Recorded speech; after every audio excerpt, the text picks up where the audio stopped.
राम जय जय राम, श्रीराम जय राम जय जय राम, श्रीराम जय राम जय जय राम, श्रीराम जय राम जय जय राम. पुंडलिका वरदे हरी विठ्ठल, श्री ज्ञानदेव तुकाराम, प्रभु रामचंद्र भगवान की जय. पवनसूत हनुमान महाराज, शांती ब्रह्म एकनाथ महाराज की जय.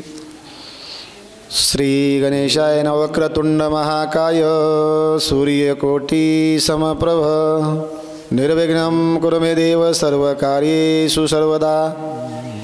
गुरुर्ब्रह्मा गुरुर्विष्णु गुरुर्देवो महेश्वरा, गुरुर्साक्षात् परब्रह्म तस्मै श्रीगुरुवे नमः. मनोजमारुतुल्यवेगे जितेन्द्रियं बुद्धिमत्तां वरिष्ठं, वातात्मजवानरयुक्तमुख्यं श्रीरामदूतं शरणं प्रपद्ये. सर्वमङ्गलमाङ्गल्ये शिवे सर्वार्थसाधिके, शरण्यत्र्यम्बके गौरी नारायणे नमस्तुते. महायोग्यपीठे तटे भीमरत्यं वरं पुण्डलीकाय दातोन्मुनीन्द्रे, समागत्य तिष्ठं तमानन्दकन्दं परब्रह्मलिङ्गं भजे पाण्डुरङ्गं. ज्या ज्या ठिकाणी मन जाय माझे, त्या त्या ठिकाणी निजरूप तुझे. मी ठेवी तो मस्तक ज्या ठिकाणी, सद्गुरु तेथे तुझे पाय दोन्ही. नमो पुंडलिका नमो चंद्रभागा, नमस्कार माझा रुक्मिणी पांडुरंगा. पुंडलिका वरदे हरी विठ्ठल, श्री ज्ञानदेव तुकाराम, प्रभु रामचंद्र भगवान की जय. पवनसूत हनुमान महाराज, शांती ब्रह्म एकनाथ महाराज की जय. शिव पार्वती पते शिव हर हर हर हर महादेव. श्री गणेशाय नमः. श्रीरामचंद्राय नमः. राज्याभिषेक श्रीरामासी, करावया उल्हास दशरथासी. बोलावून ज्येष्ठा श्रेष्ठासी, गुह्य त्यापासी सांगतू. असो सर्व ज्ञानवंत गुणवंत आदरणीय वंदनीय वयोवृद्ध तपोवृद्ध अधिकार संपन्न श्रोते मायबाप माता मावल्या लहान थोर या सर्वांच्या चरणावरती नतमस्तक होऊन या ठिकाणी वेड्यावाकड्या शब्दामध्ये कथेचं अनुसंधान सांगण्याचा प्रयत्न करू. राजा दशरथजीनं मर्यादा पुरुषोत्तम प्रभू रामचंद्राची ही परिपूर्ण अवस्था पाहिली. मनामध्ये विचार आला, आपल्या मुलाला या प्रभू रामचंद्राला या अयोध्येचं राजसिंहासन अर्पण करायला, प्रदान करायला हरकत नाही असा विचार मनामध्ये आला. मात्र आपल्या मनात आलेला विचार आपण कोणाला तरी वरिष्ठांना, अधिकाऱ्यांना त्या ठिकाणी बोलून दाखवावा लागतो. आणि म्हणून राजा दशरथजी विचार करू लागले. मन प्रसन्न झालं, काही हरकत नाही, माझा राम या ठिकाणी या अयोध्येचं सर्व राज्यकारभार पाहू शकतोय. आणि ही रामाकडे त्या ठिकाणी काय झालेलं आहे, हे सर्व परिपूर्ण अवस्था प्राप्त झालेली स्वतःच्या दृष्टीनं राजा दशरथजीनं पाहिलं, विचार केला, आता काही हरकत नाही. आणि प्रभू रामचंद्राला या अयोध्येचं राजसिंहासन, राजगादी या ठिकाणी नवे नवे रामालाच राजा केलं पाहिजे असा ठाम निश्चय राजा दशरथजीनं मनामध्ये केला. आणि मनामधला हा विचार पुढं वचिष्ठ गुरुला काय म्हणू लागले. वचिष्ठा दे मारुषीसी, प्रतई पालन रपवरासी. सेनापती संग्रमासी, गुह्य त्यापासी सांग. मनातलं जे अति गुह्य होतं,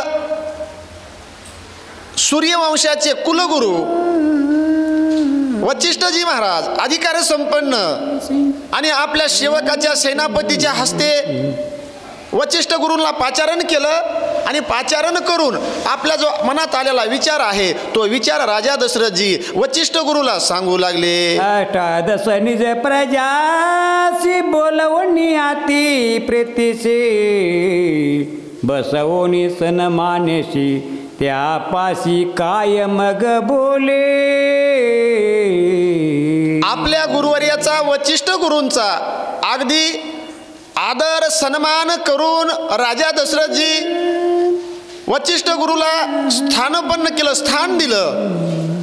आणि स्थान दिल्याच्या नंतर हात जोडून वचिष्ठ गुरुच्या समोर राजा दशरथजी थांबलेत. गुरुवर्या, माझ्या मनामध्ये जो काही विचार आलेला आहे आणि तोच विचार या ठिकाणी राजा दशरथजी पुढे बोलून दाखवतात. समस्तासी सांगे दशरथ राज्याभिषेकावा रघुनाथ, हा माझा दृढ मनोरथ तुम्हास यार्थ मानला के. राजा दशरथजी आपला विचार सर्व जे काही मुख्य सेनापती होते,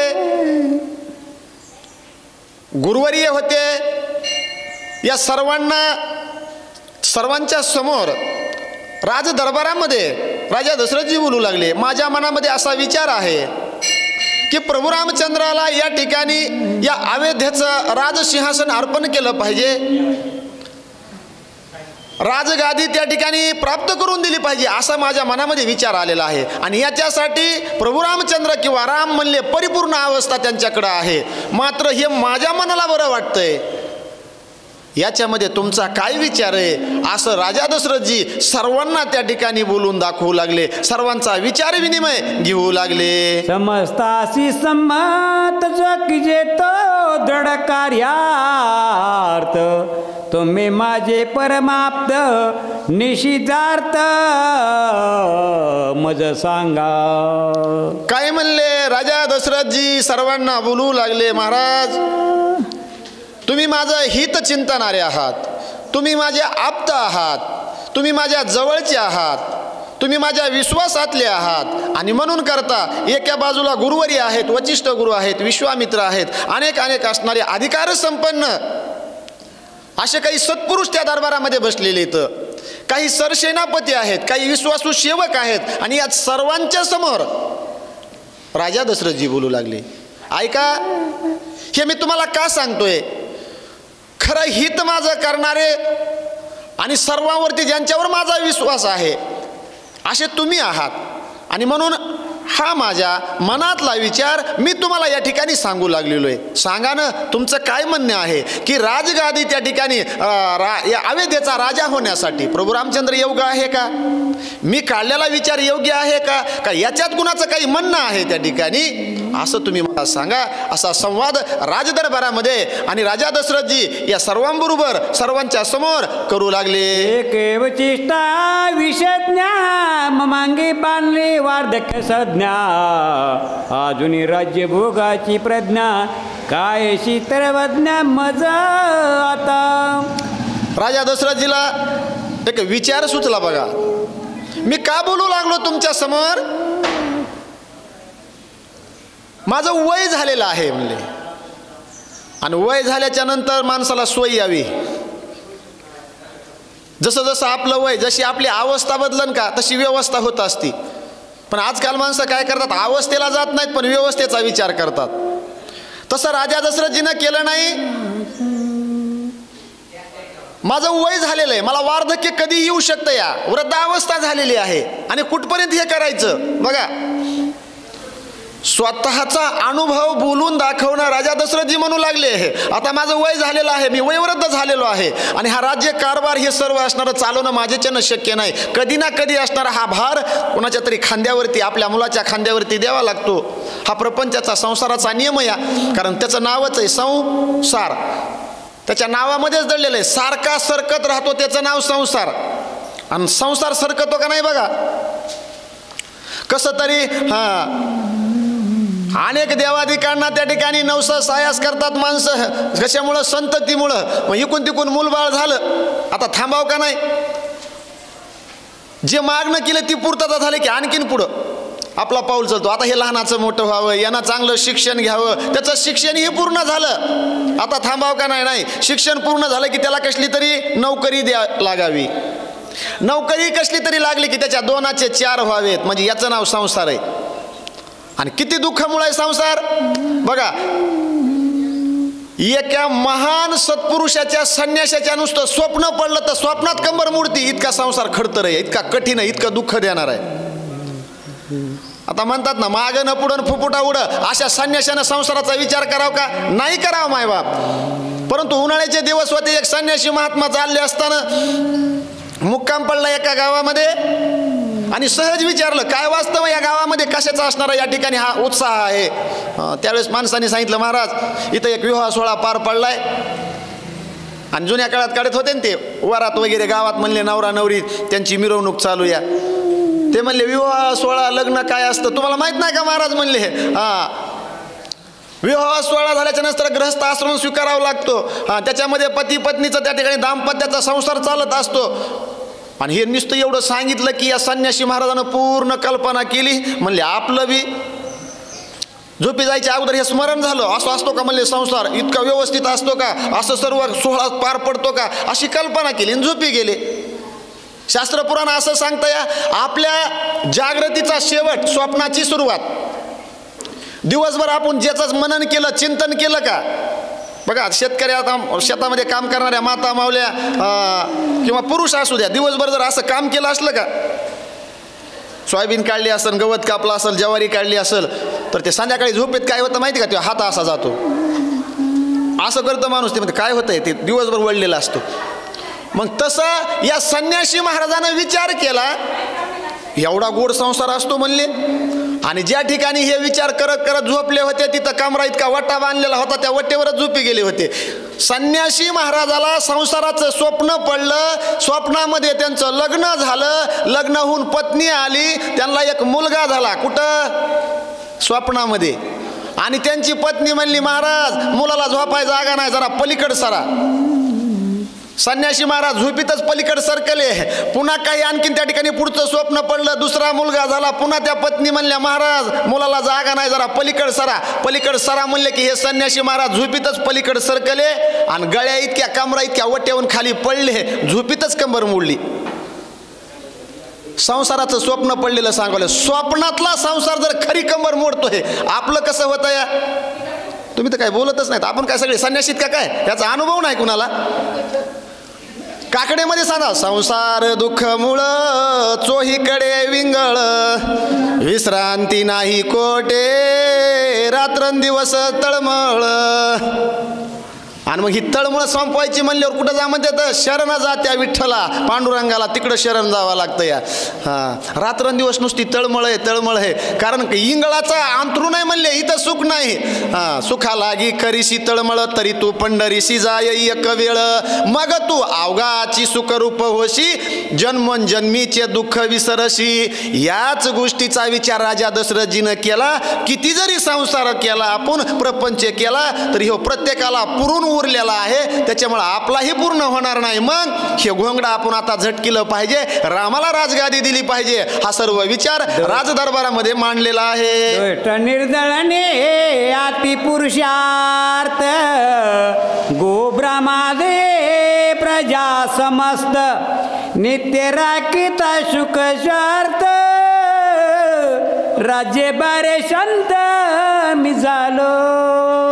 राजा दशरथजीनं अनुमान काढला. अनुमान प्रमाण कळालं पाहिजे. बघा ज्यावेळेस प्रभू रामचंद्राचं हे शौर्य शक्ती सर्व आचरण पाहिलं विद्याचं ज्ञान सर्व काही ग्रहण केलेले विद्या पाहिल्या त्यावेळेस राजा दशरथजी बोलू लागले या रामाकडं ब्राह्मणाची सेवा करणं गायीची सेवा करणं सर्वांचं रक्षण करणं पालन करणं धर्मानं त्या ठिकाणी नीती न्यायानं या ठिकाणी जे काही आचरण करतात प्रभू रामचंद्र याच नियमानं या राज्याचाही सर्व सुरळीत कारभार चालवतील अशी मला खात्री आहे. कारण हे ज्ञान माझ्या प्रभू रामचंद्राला परिपूर्ण अवस्थेनं प्राप्त झालेलं आहे आणि त्याच्यामुळं जर हे सर्व कार्य रामाकून घडत असेल तर या अयोध्येचा राजा राम व्हायला काही हरकत नाही असं राजा दशरथजी हा विचार या दरबारामध्ये वशिष्ठ गुरुच्या समोर बोलू लागले. शांतते श्री संतता राज्याभिषेक श्री रघुनाथा त्या श्रीरामाची योग्यता तुम्हा समजता विदिता असे. खऱ्या विश्रांतीचं स्थान आता निश्चिंतीने पावलो विसावा ही गोष्ट करण्याकरता म्हणले त्यावेळेस माझ्या चित्ताला माझ्या मनाला हुंटली या धावा तृष्णेची अशी माझी अवस्था होणार आहे. म्हणून जे काही विश्रांतीचं स्थान आहे का कधी मला प्राप्त होणार आहे हे सर्व या राजगादीवरती किंवा या अयोध्येचा राज्यकारभार प्रभू रामचंद्राच्या स्वाधीन केल्याशिवाय खरी मला या ठिकाणी असणारी या प्रपंचातली विश्रांती प्राप्त होणार नाही. आणि म्हणून खरं विश्रांतीचं स्थान काय आहे तर हे राम आहेत. राम या जीवाला विसावा मिळण्याचं स्थान काय आहे तर ते असणारं देवाचे चरण आहेत, संताचे चरण आहेत. आणि म्हणून म्हणले मला त्यावेळेस असणारी काय होईल खरी विश्रांती प्राप्त होईल. या बालू महाराज, कांगडी महाराज या. आणि म्हणून म्हणले या ठिकाणी हा जो काही माझा विचार आहे या विचाराला तुमची संमती आहे का. पुढे बोलू लागले, श्रीराम माझा ज्येष्ठात ज्येष्ठ, श्रीराम वचिष्ठा वरिष्ठ, श्रीराम बळिष्ठा बळिष्ठ, श्रीराम वरिष्ठ वंदनीय.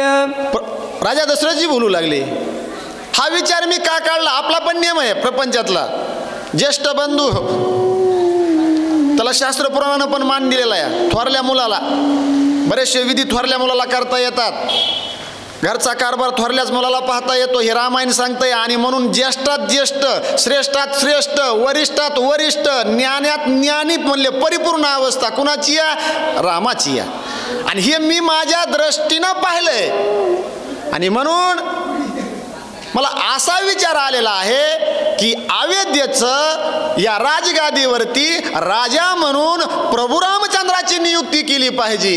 हे माझ्या मनाचा विचार आहे. मी तुमच्या समोर बोलवून दाखवितोय. आणि त्याच्यावर तुम्ही सर्व वरिष्ठ आहात, ज्ञानी आहात, अधिकार संपन्न आहात, गुरुवरी आहात त्या ठिकाणी. म्हणून याच्यात जर कुणाला काही शंका असेल तर ती मला बोलवून दाखवावी. नाहीतर माझ्या मुखातले निघलेले शब्द हे मी सिद्धीला नेणार आहे आणि रामालाच राजगादीवरती स्थापन करणार आहे.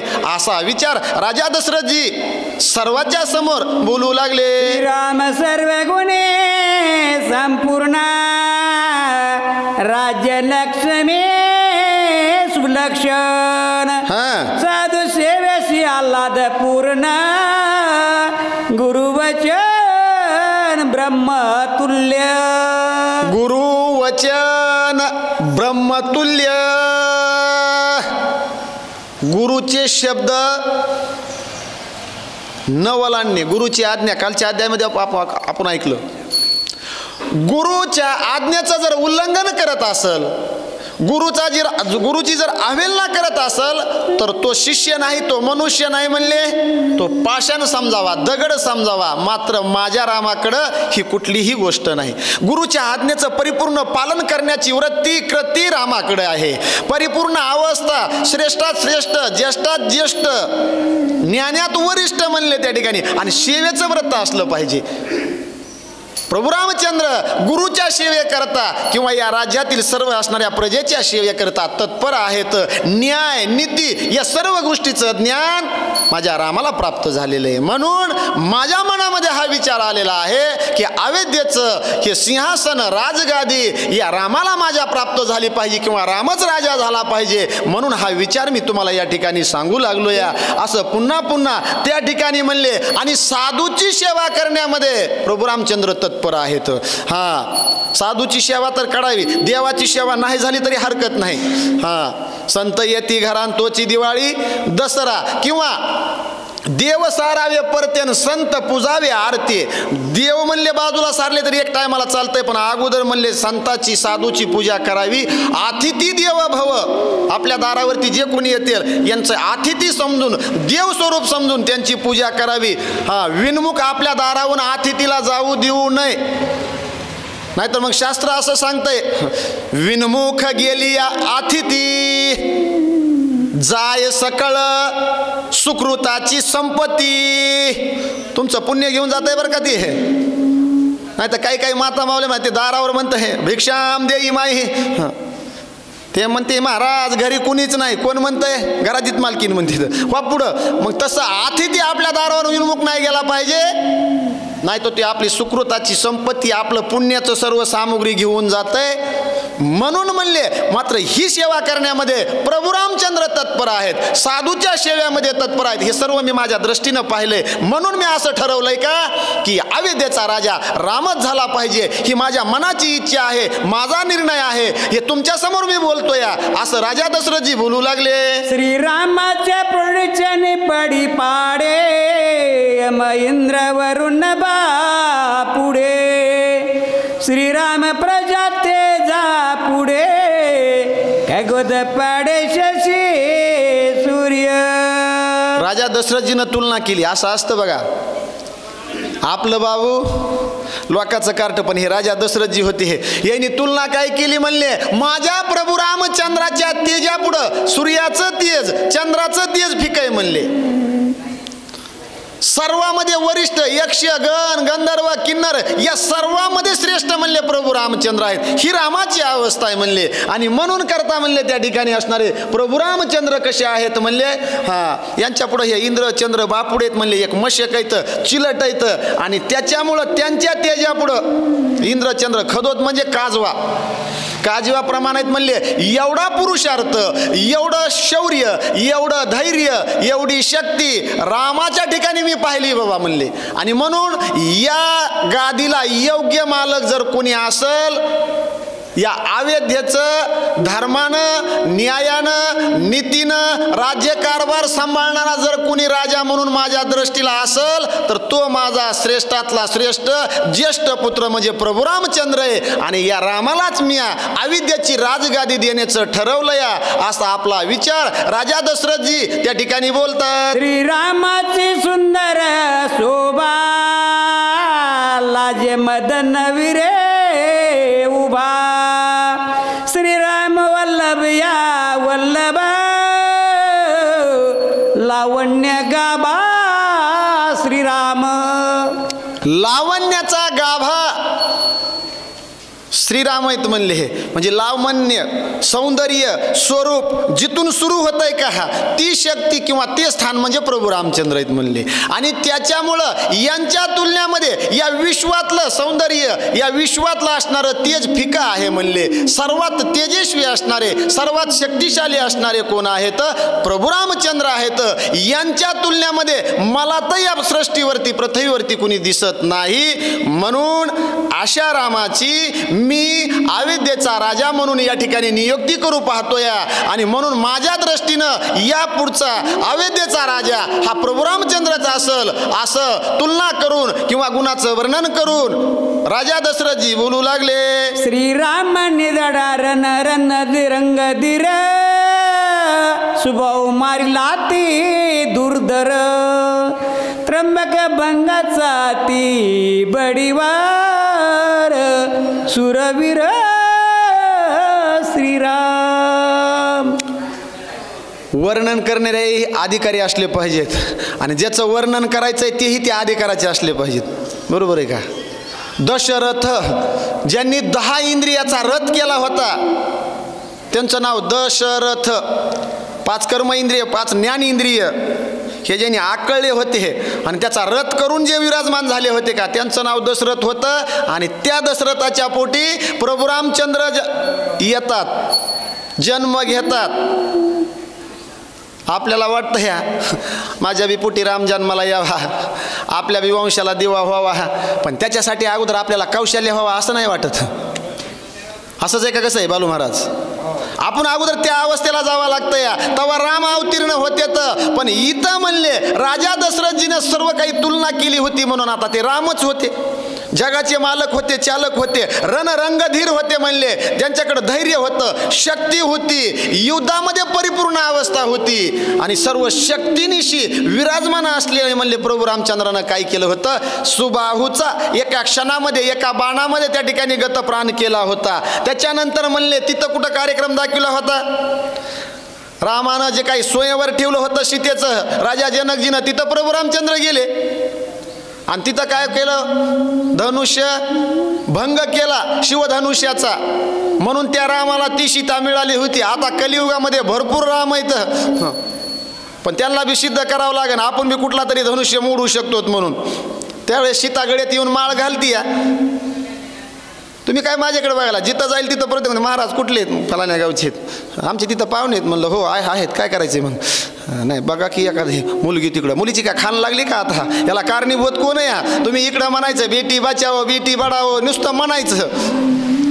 आणि खरंच सांगा बरं, आता सगळेजण तुम्ही धर्म मंडपात बसलात, खरंच तुम्हाला मुलगी झाल्यावर आनंद होतो का? वरी हात करा बरं. अहो करा ना, तुम्हीच आहेत ना, तुम्ही बी कुणातरी मातेच्याच पोटी जन्म घेतला. वरी हात करा ना की तुम्हाला खरंच आनंद होतोय मला मुलगी झाल्याबरोबर. तुम्ही नाही, मी महिलाला विचारलंय. मनातून वाटतंय का? आणि हे तुम्हाला जर मनातून वाटलं असतं तर आज ही वेळ आलीच नसती ना. काय बी बाबा, आपण वंशाला देवा असावा, मुलगा असावा, काही का असाना, तो उद्या मोठा झाल्यावर बुटानं का हानी ना, पण मुलगा असावा. हे तुमचंच वचन आहे, तुमचे शब्द आहेत. एक असं लाडाचं होतं. आणि मी सांगत असतो, इकुलते एक लय बिलिंदर असते तर माझ्या सहित, मला बी एकच आहे. हा इकुलते एक लय बिलिंदर असते तर ज्याचा त्याचा अनुभव सांगायचा. आपलं प्रांजळपण सरधोपट धरापट असतंय बोलणं, काय आडपडदा नसतो. या इकुलता एक मुलगा म्हणलं कामच दाखविणार तो, त्याला काही नसतंय, त्याला माहीत असतंय आपण एकटेच आहेत म्हणून. या पट्ट्यानं असं केलं, आईकडे गेला आणि तिजोरीच्या चाव्या मागितल्या. ती म्हणली नाही देत मी तुला. ते मला देत नाहीच. कोण म्हणतोय? मुलगा. आव काय बघता माग पुढं, त्यानं आईच्याच असणाऱ्या छातीमध्ये वार केला महाराज. रक्ताच्या थारोळ्यात असणाऱ्या आईला झोपवलं, हे पळून गेलं. बिलिंदर एकुलतं एक होतं ती. पतिदेव धावत आले, काय झालं काय नाही बघते तर ह्या थारोळीत पडल्यात. त्या म्हणल्या उचललं, दवाखान्यात घेऊन गेले. सावध झाल्या, कारण दुसरी कुणाला गरज नसली तरी पुढच्या चाकाला मागच्याची गरज असते, मागच्याला पुढच्याची गरज असते. तुम्हाला कळत नसतं वाटतं, मागचं पुढचं चाक कळत नाही का तुम्हाला, कोण आहे मागचं कोण आहे पुढचं ती. आणि म्हणून त्यावेळेस सावध झाले आणि पुन्हा विचारू लागले, अहो कसा दिसला नाही, आला नाही. ते मला अरे कळतं का काही, तुझ्या जीवावर उठला, काय करायचा तसला मुलगा. पुत्र दे आईसा गुंडा, जो त्रिलोकी लावे झेंडा. नाही तर म्हणले हे असला धोंडा घालणारा काय करायचा, त्याचं नाव घेऊ नको. ते म्हणले हां ऐका ना मालक, धोंडा घालणारा का व्हायना, मारणारा का व्हायना, पण आपल्याला होता म्हणून. आणि ज्याला नाही त्याला कोणी शिव्या बी देत नाही, मारीत बी नाही, असलं म्हणत नाही. त्यानं काय करायचं? हे कुणाचे वाक्य येतं? आईचे आईशी कळवळ्याची जाती करी लाभावी न प्रीती, पोटी भार वाहे त्याचे सर्वस्व ही साहे. तुका म्हणे माझे तुम्हा संतावरी ओझे. हे आईचं असतं त्या ठिकाणी. निस्वार्थी प्रेम, जिला प्राणांत होईल असा घात केलेल्या मुलासाठी ती आई म्हणती कसा आला नाही. हे आईचं प्रेम आहे. पण हे कधी कळावं माहिती का? जवळ आई जिवंत आहे तवर. नाही तर इथं बसून लय मोठमोठ्या गप्पा हाणता येत. आता मायबापाला सांभाळा, फलानं करा, दिसताना करा. ते वासुदेव असतो बघा पंढरपूरमध्ये, ते म्हणतो कोणी नाही रे कोणाचे शेवटी एकले जायाचे, कोणी नाही रे कोणाचे शेवटी एकले जायाचे. आणि त्याच्या पाठीवर एवढं गटूड असतोय, तो असा वाकू वाकू टाळ वाजवितो. त्याला एवढंच विचार, हा महाराज कोणी नाही रे कोणाचे, तुम्हीच म्हणतात शेवटी एकले जायाचे, आणि हे 25 किलोचं गटुडं कोणाला द्यायचे. ज्यानं सांगावं त्याला अनुभव असावा का नाही बालू महाराज. मग तसं या ठिकाणी असणारं प्रभू रामचंद्राची ही सर्व अवस्था पाहिली. धनुष्याचा भंग केला म्हणले त्या वयामध्ये असणारा, म्हणून सामर्थ्यशाली, शौर्यवान, सर्व गोष्टीनं परिपूर्ण ज्याची अवस्था आहे का, ते मला माझ्या दृष्टीला राम दिसते. राम आहे, राम आहे, आणि तो रामच या अविद्येचा राजा करावा असा विचार पुन्हा पुन्हा सांगू लागले. राम बुजांचा प्रताप पुंज, जिंतीला प्रतापी भार्गव द्विज. श्रीराम भयची निर्भय मज, होईल पूज त्रिलोकी. ज्या भार्गवाचा सर्व म्हणले काय केला, भार्गवाला त्या ठिकाणी पराजय केलं, त्या ठिकाणी विजय प्राप्त केला. आणि असं सर्व शौर्य ते ज्यांच्या ठिकाणी आहे, तो प्रभू रामचंद्र या त्रिलोकीमध्ये असणार, ज्याही ठिकाणी जाईल त्या ठिकाणी विजय प्राप्त करील. या त्रिभुवनामध्ये स्वर्ग मृत्यू पाताळ तिन्ही लोकांमध्ये माझ्या रामाला विजय प्राप्त होणार आहे, कीर्ती होणार आहे. म्हणून माझ्या डोळ्यात देखत मी रामाला अयोध्येच्या राजगादीवरती विराजमान करणार आहे. हा माझा विचार या, माझी आज्ञा या. पुढं सांगू लागले. मासी पुष्य नक्षत्र, राजाभिषेक श्रीरामचंद्र. त्रिलोक्य भोगजेतेने नरेंद्र, हे भाष्य निर्धार गुरु वाक्याचे. हे सर्व भाष्य सर्व संवाद राजा दशरथजी आपल्या वचिष्ठ गुरुच्या समोर बोलत आहेत।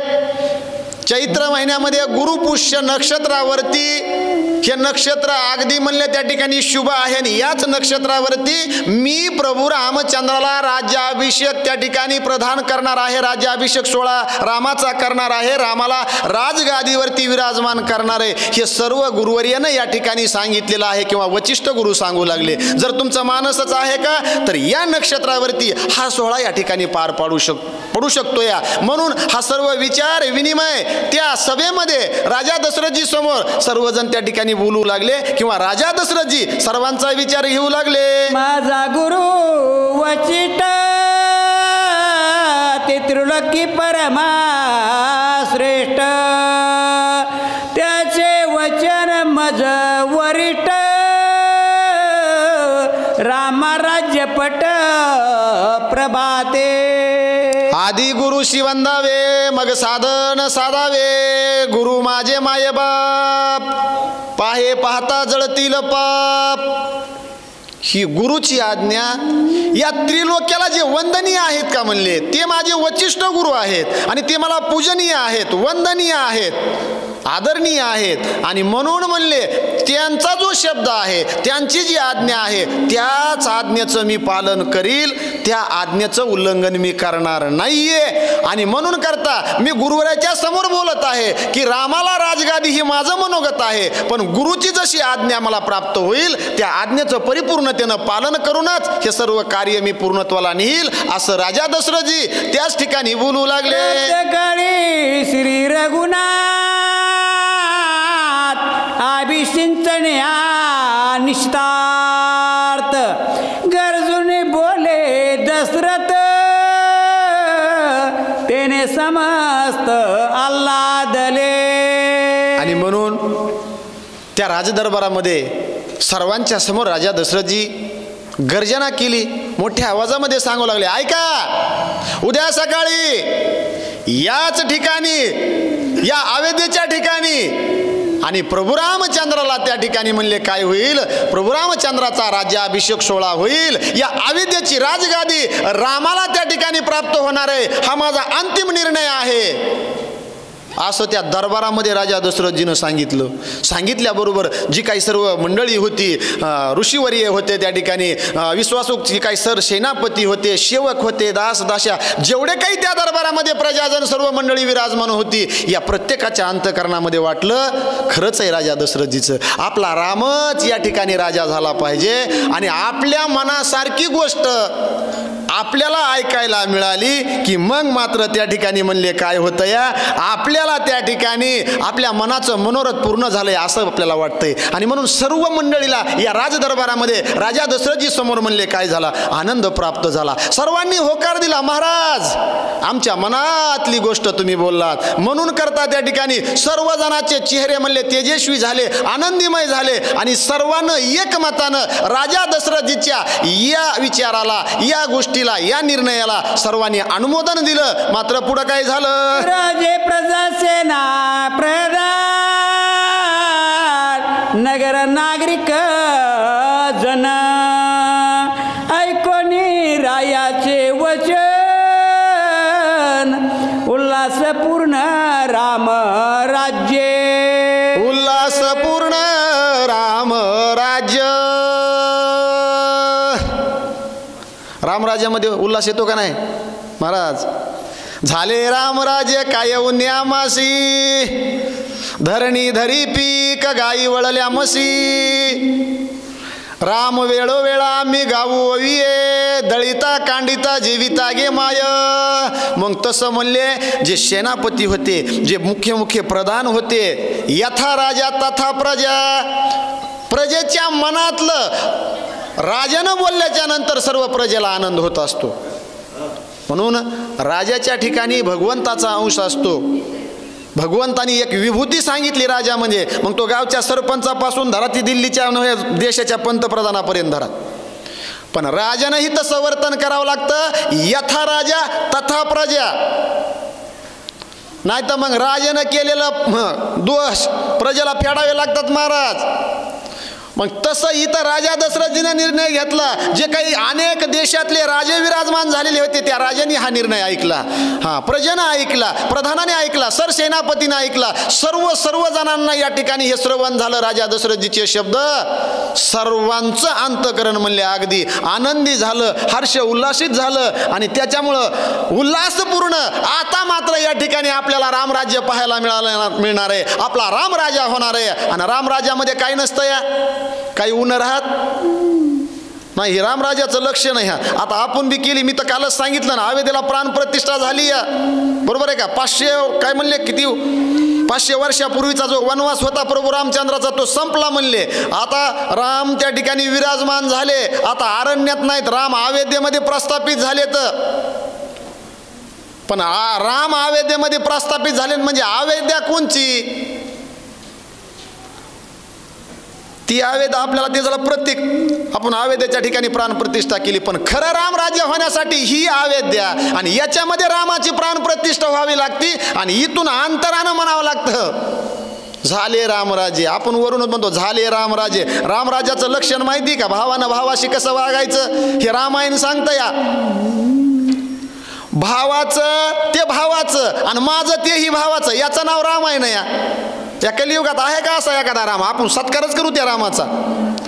दिले का एखादी असणारी हे 2 फूट तरी जागा, कुठली शेतातली एखादी अर्धी पट्टी, असा राम असला तर आपण त्याचा सत्कार करू. नुसतं म्हणायचं नाही. मी तर सांगतो ना, मग माझ्या सहित इथं लय मांड्या हलवून ठोकून तर रामायण सांगता येतं. पण याचं पालन बी तितकंच करावं लागतं या.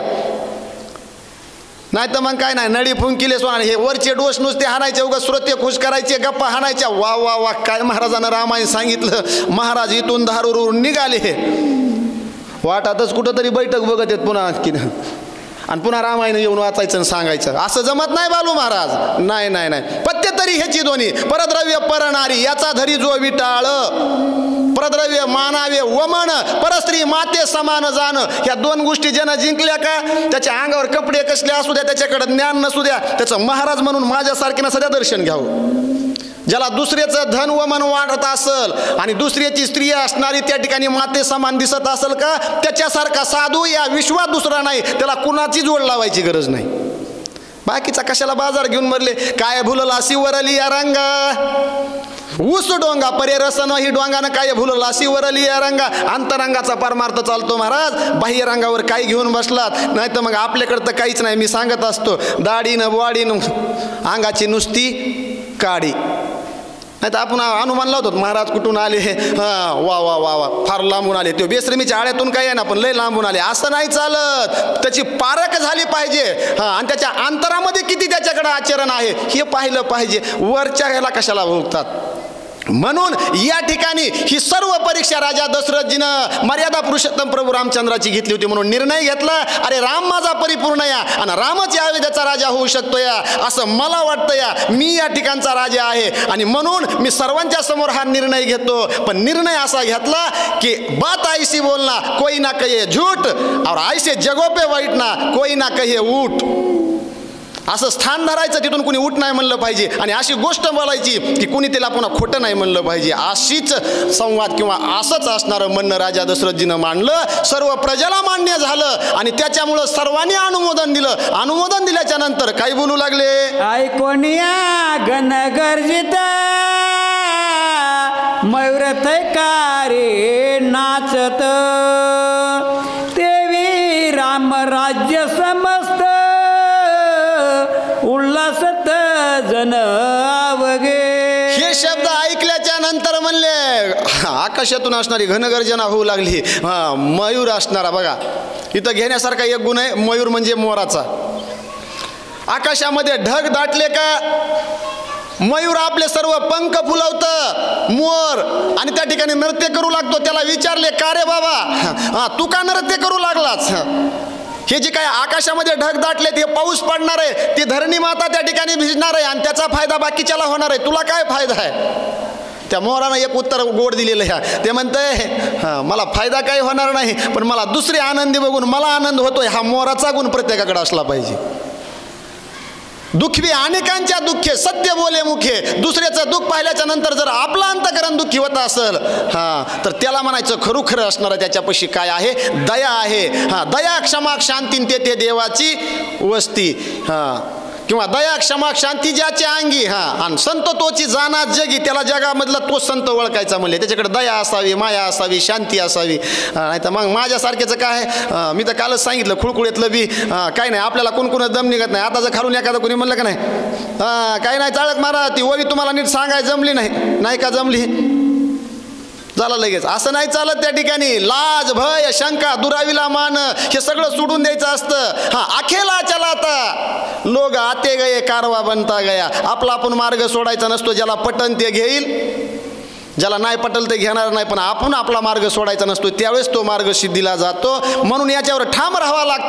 पण इथं म्हणले या मोरानं नृत्य करायला चालू केलं का आता रामराज्य येणार आहे. बघा पशु प्राण्याला पण कळतं या आनंदाचे दिवस येणार असले की हे लक्षणं होतात. म्हणून नृत्य करू लागला मोर. म्हणले आपले पंख पसरून तेवी रामराज्य समजतं. उल्हासत आनंद अनेक जणाला म्हणले काय झाला या रामराज्य हा शब्द ऐकून नुसतं रामराज्य म्हटल्याबरोबर आनंद प्राप्त झाला. प्रत्यक्षात जर रामराज्य प्राप्त झालं तर या जीवाची काय अवस्था होती? पुन्हा राम हुडकण्याची शोधण्याची गरज राहत नाही. नाथ बाबा पुढे सांगतात चुकावणे संपूर्ण गे बोलती आपण श्रीराम राया शिरोरत्न गुणनिदान श्रीराम. सर्वजण असणारी रामाची स्तुती करू लागली. महाराज तुम्ही म्हणतात त्या पद्धतीनं राम म्हणजे गुणाचं निधान आहेत म्हणले. एक ठेवा आहे त्या ठिकाणी, द्रव्याचा साठा आहे, कृपाळू आहेत. अनेकांना त्या ठिकाणी म्हणले काय त्यांच्या अंतकरणाच्या ठिकाणी दया आहे, माया आहे, गुणनिदान तर आहेतच म्हणले. आणि सत्यासी विश्राम श्रीराम. सत्य जिथं विसावल्या जातं या सत्याला ज्या ठिकाणी स्थान मिळतंय का ते स्थान म्हणजे प्रभू रामचंद्र आहेत.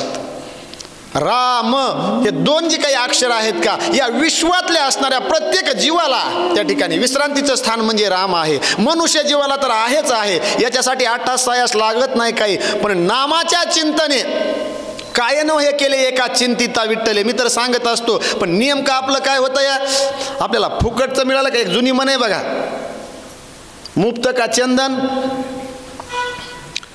फुकटचं चंदन मिळालं किती बी घासा. फुकट जे काही मिळतंय का आपोआप जे मिळतंय का त्याचं महत्व वाटत नाही. नामचिंतन हे साधं सोपं. याच्यासाठी काहीच लागत नाही. 8 तास सायास लागत नाही, पकवास लावावं लागत नाही, पिठी आणावं लागत नाही, विना लावावं लागत नाही. नुसतं जसं येईल तसं वेड्यावाकड्या शब्दात श्रीराम जय राम जय जय राम, श्रीराम जय राम जय असं जरी म्हटलं का तरी ते देवापर्यंत. चीटी के पाव में घुंगरू बंदो वही अल्लाह सुनता है. मुंगीच्या पायामध्ये घुंगरू किती लहान असेल, त्याचा आवाज किती येत असेल ते देवाला कळतं. या बडबड करायची गरज नाही. पण मायासारखा एखादा माणूस असतो का सकाळ सकाळी उठलं का शेजाऱ्याला झोप येऊ देत नाही. हरिमुखे म्हणा पुण्याची गणना कोण करी असून संसारी जीव जरा दामानं म्हणणं त्याला कळतं या. मनातली मनात म्हण परा पश्यंती मध्यमा वय खरी 4 वाणीनं घेतलं तरी चालतं या. पण काही माणसाला प्रदर्शनाची फार आवश्यकता असते. आणि आज कलियुगामध्ये प्रदर्शनच वाढलं या. दर्शनात काही नाही. प्रत्येक माणूस प्रदर्शन पाहिजे. प्रदर्शनच करून दाखवितंय. ते परमार्थाचं असेल, प्रपंचाचं असेल, व्यवसायाचं असेल, कुठल्याही गोष्टीचं फक्त प्रदर्शनाला सध्या किंमत आहे. आणि प्रदर्शन प्रत्येकानं मांडलेलं आहे. पण माझं असं म्हणणं आहे प्रदर्शनाऐवजी आपलं दर्शन त्या ठिकाणी घडलं पाहिजे. इथं रामाचं तसं नव्हतं. रामाची परिपूर्ण अवस्था होती म्हणले. आणि म्हणून करता सर्व गोष्टीचं स्थान, सर्व गोष्टीला गती देणारं, सर्व गोष्टीला ज्ञान देणारं, सत्याला विश्राम देणारं जर कोणतं होतं स्थान तर ते प्रभू रामचंद्र होते. आणि याच रामा जर या अयोध्येचे राजा होत असतील तर याच्यामध्ये सर्व जीवांना या ठिकाणी आनंदच प्राप्त होणार आहे. म्हणून पशु पक्ष्यासहित रामराज्य येणार आहे म्हटल्यावर नृत्य करतात, आनंद होतोय. हे रामराज्याचं लक्षण त्या ठिकाणी आणि अयोध्येमध्ये दिसू लागलं. मात्र पुढे काय झालं? राम सत्यवादी पवित्र पर असत्यवादी जपता राम नाम तेही पावन होती निश्चिम सत्यासी विश्राम श्रीरामे. सत्याचं विश्रांतीचं स्थान म्हणजे प्रभू रामचंद्र आहेत. रामनाम आहे. आणि त्याच्यामुळं म्हणले कितीही पाप्यातला पापी जरी मनुष्य असला पण त्यानं जर म्हणले राम नामाचं उच्चारण केलं तर त्याचा पण म्हणले उद्धार होतो या. आणि सत्यमेव जयते, आपलं बिरुद काय? सत्यमेव जयते, कारण सत्याचाच कधीही विजय असतो. म्हणून एका सुभाषितकारानं सांगितलेलं आहे बाबा, सत्य परेशान हो सकता है लेकिन पराजित नहीं. त्याच्या पुढं आहे भगवान के घर देर आहे लेकिन अंधेर नाही. माणसं कदरल्यावर म्हणतात काय करावं, कवर आणखीन हा भोग आम्हाला प्राप्त झालेला आहे, किती दिवस भोगायचंय. माणसं म्हणतात दम काढा, दम धरा, धैर्य धरा. धैर्य जर खच्चीकरण झालं त्या ठिकाणी चालत नाही. आणि म्हणून म्हणले तसं या ठिकाणी असणारे म्हणले प्रभू रामचंद्र म्हणजे असत्यवादी जी काही असणारी मंडळी आहे का, तरी त्यांनी जर रामनाम जपन केलं, नामस्मरण केलं, तर या नामस्मरणामुळं तशाही जीवाचा उद्धार होऊ शकतोय. एवढं श्रेष्ठ हे रामाचं नामय. म्हणून महाराज म्हणले तुझ्या नामाचा महिमा तुझ न कळे मेघ श्यामा. श्रीराम धर्मात्मा धीर परम, श्रीराम धर्माचे विश्राम धाम. धार्मिकी धर्मात्मा श्रीराम, धर्माश्रम श्रीराम. धर्माची ती मूर्ती, पाप पुण्य तुझे हाती. ही अवस्था कुणाची? या प्रभू रामचंद्राची. धर्मात्मा, धर्माचा आत्मा त्या ठिकाणी, ज्या ठिकाणी धर्म विश्रांती करतो का, विराजमान होतो का, ती मूर्ती म्हणजे प्रभू रामचंद्र आहे. त्याच्यानंतर श्रीराम धर्माचे म्हणले काय आहे? विश्राम धामया. धर्म ज्या ठिकाणी विश्रांतीला थांबतो का. म्हणून मी तर सांगत असतो, जीवाला ज्या ठिकाणी विसावा मिळतोय ते देवाचे चरण आहेत, पण देवाला ज्या ठिकाणी विश्रांती मिळते ते संताचे चरण आहेत. संताच्या ठिकाणी भगवंत विश्रांती पावल्या जातो, विसावा पावल्या जातो. म्हणून साधू थोर जाना, साधू थोर जाना, कलियुगी साधू थोर जाना. कारण साधू त्यांनाच म्हणायचं ज्यांनी सहा धुवून टाकले त्यांचं नाव साधू. आणि साधूच्या ठिकाणी काय वृत्ती असती? देवाची एक ब्रिदावळी बघा, भक्ता राखे पायापाशी दुर्जनाशी संवारी. देव काय करतो? आपल्या भक्ताचं फक्त रक्षण करतो आणि दुर्जनाचा संवार करतो. तसं संताचं नाही. यारे यारे लहान थोर, याती भलती नारी नर. सर्वांना त्या ठिकाणी पाचारण करण्याची किंवा समान दृष्टी. आणि संत काय करतात? योगी पावन मनाचा, सहाय्य अपराध जनाचा, विश्व रागे झाले वनी, आपण व्हावे पाणी. संत काय करतात? आघात देणारालाही, वृक्षाला बघा जर फळ लागलेले असले खालून दगड हाणला तरी ते फळच देतंय खाली. तशी संताची वृत्ती असती. आपल्यावर आघात करणारे, आपल्याला त्रास देणारे, आपल्याला छळणारे त्यांचंही कल्याणच करतात संत. आणि जे करतात तेच संत असतात. म्हणून तर ज्यांनी मार दिला त्यांचे पाय चोपाय गेले ते आमचे तुकाराम महाराज. आणि जिवंत होते तवर येड्या तुक्याशिवाय कुणी तुकाराम महाराजाला बोललं नाही. ज्या माऊलीच्या समाधीवर आज दह्या दुधाचा अभिषेक होतोय, संजीवनी समाधी ज्यांनी धारण केली त्या माऊलीला भिक्षेचं पीठ पण झुळीमध्ये राहू दिलं नाही, मातीत मिसळलं. मांडे भाजण्यासाठी खापर दिलं नाही. त्यावेळेस बी हाच समाज होता. आणि आजही त्यांच्या समाधीच्या पुढं नतमस्तक होणारा हाच समाज आहे. म्हणून साधू संत आहे तोपर्यंत कळत नाहीत. म्हणून साधू वळकावा मरणी आणि शूर वळकावा रणी, अशी अवस्था असती. मात्र प्रभू रामचंद्र म्हणले खरे धर्माचं त्या ठिकाणी निजधाम होते, खरं असणारं विश्रांतीचं स्थान होते. आणि म्हणून म्हणले धर्म आश्रम ज्या ठिकाणी जर पाहायचा असेल तर ते प्रभू रामचंद्राची अवस्था आहे. आणि म्हणून असे राम जर अविद्येचे राजा झाले तर आपली काय अवस्था होईल? या आनंदामध्ये सर्व ही अविद्या नगरी आणि डुंबून गेली. गुणी गुणातील श्रीराम, श्रीराम गुणाचे निज धाम. अप्रमेय आत्माराम, पुरुष उत्तम श्रीराम. ज्या ठिकाणी गुणाची निर्मिती होती, गुणाचं निजधाम, गुणातीत, गुणाच्या पलीकडची जी अवस्था आहे का ते राम आहेत. ब्रह्मस्वरूप ज्यांची अवस्था आहे ते राम आहेत. नव्हे नव्हे या विश्वातली जी काही सर्व शक्ती आहे, या विश्वातली जी काही जडणघडण ज्या ठिकाणाहून सुरुवात होती या, आणि ते जे स्थान आहे ते प्रभू रामचंद्र आहेत. आणि म्हणून असं ब्रह्मस्वरूप अशा ब्रह्मानं सगुण स्वरूप धारण करून या ठिकाणी अवतार कार्याला आलेले आहेत. म्हणून याच रामाला या अयोध्या नगरीचा राजा केलं पाहिजे.